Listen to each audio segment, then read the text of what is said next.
The bears are back. What a sell-off last Friday in the markets. S&P down 2.64%, Dow Jones down 1.35%, not that bad, but the Nasdaq dove 4.18% in late Friday trading. I want to go over some of the charts and see what's next or what's most likely to come this week. This is Friday on the S&P 500. We started not too bad, although we had a big gap from Thursday. We started not too bad. We had 3 consecutive bear bars. The overall sentiment became bearish, but we had a trading range lasting into the second hour. And around 5:30, when the European time, when the European markets closed, we started to sell off. We had a couple of legs down, and we tested below the close of 2 weeks ago. We then went about sideways, but in the closing hours of Friday, we completely crashed into the lows of the day, and we closed around the lows of the day as well. A big red candle bar on the weekly chart and the daily chart. Take a look at the daily chart. And let me zoom in a little bit. This day completely reversed the closes of all these days in just one day. It completely turned the weekly chart into a big bear bar as well. So what's likely to happen now next? Well, we first have to look at the targets that were already met by the bulls. We had a low on the, let's call it the tariff sell-off. We had a breakout point here which strongly broke higher, and we reached the measured move. Some people will say, well, maybe the measured move is from here, and if that's the case, then we haven't reached our target yet.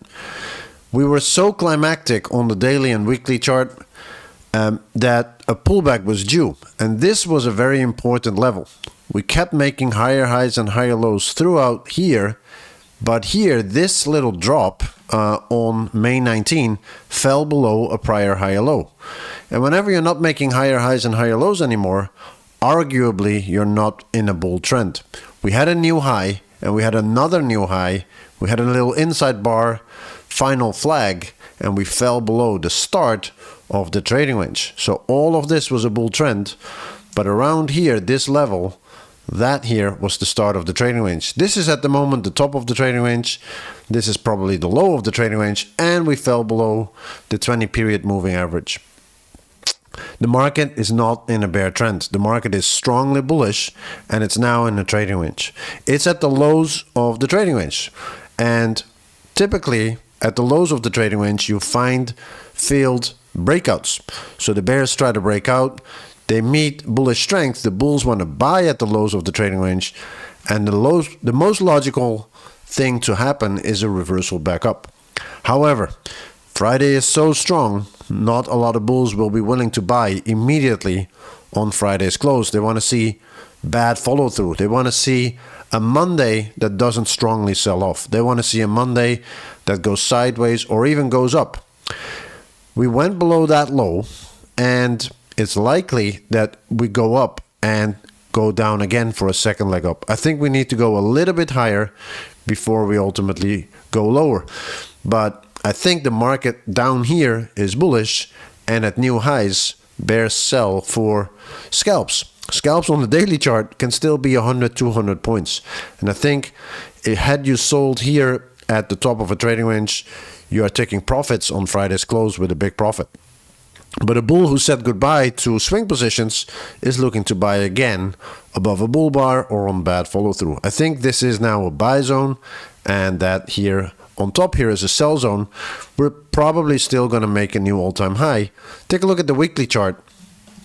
The weekly chart, we had a big bear breakout and a V bottom, a big reversal, and a breakout above that line with follow through.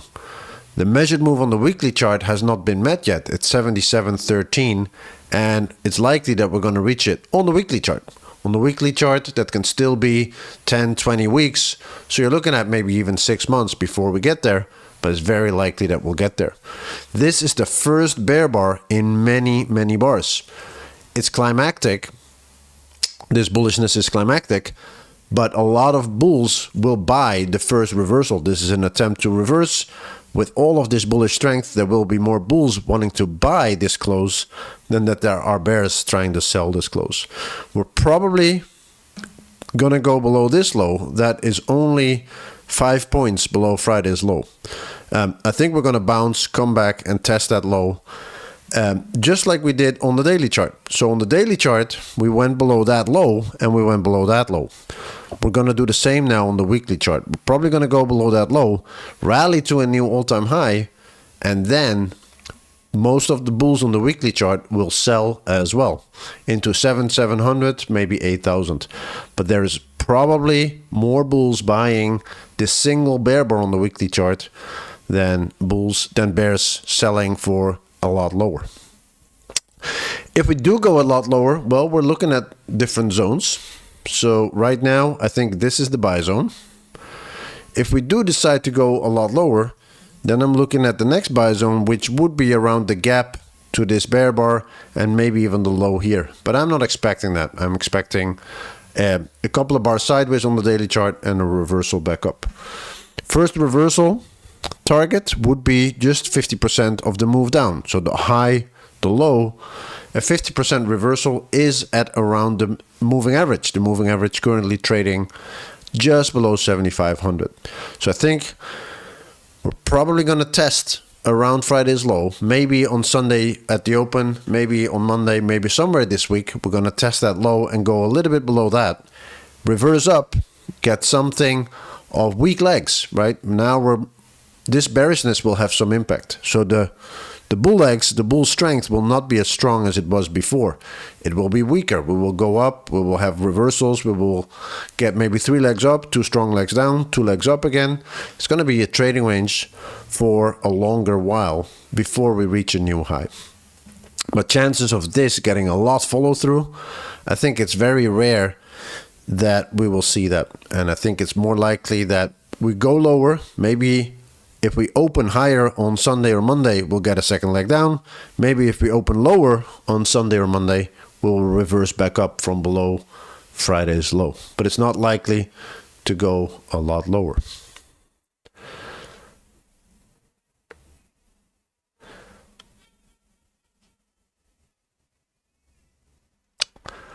How is that for the German market? This is the weekly chart on the German market. We fell below that low and we went above it. We went above it again and we had a gap. I've been saying in the Brooks trading room, in the European room, that we're probably going to test that gap.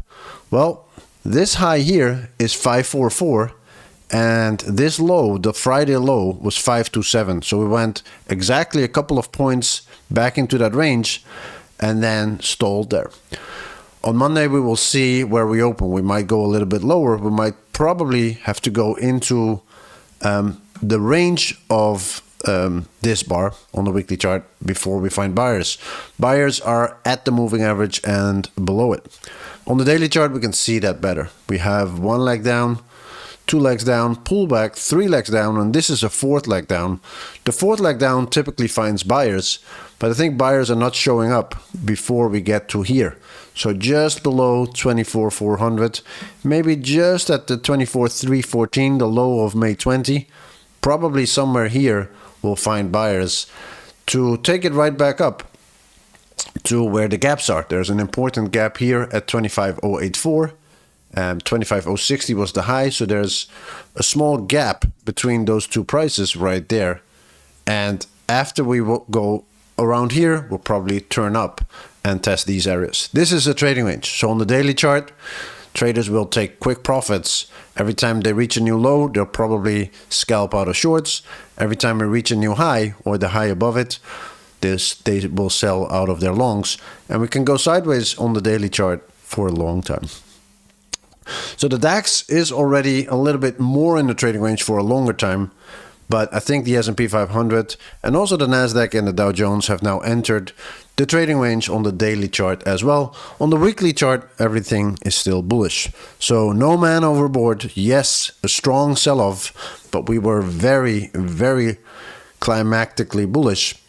The first sell-off is probably just a minor reversal. Even though it was climactic and happening fast, There's probably still buyers below coming in, probably already early this week. So hope you have a good time in the markets. This was Tim Stout, and see you in the Brooks trading room.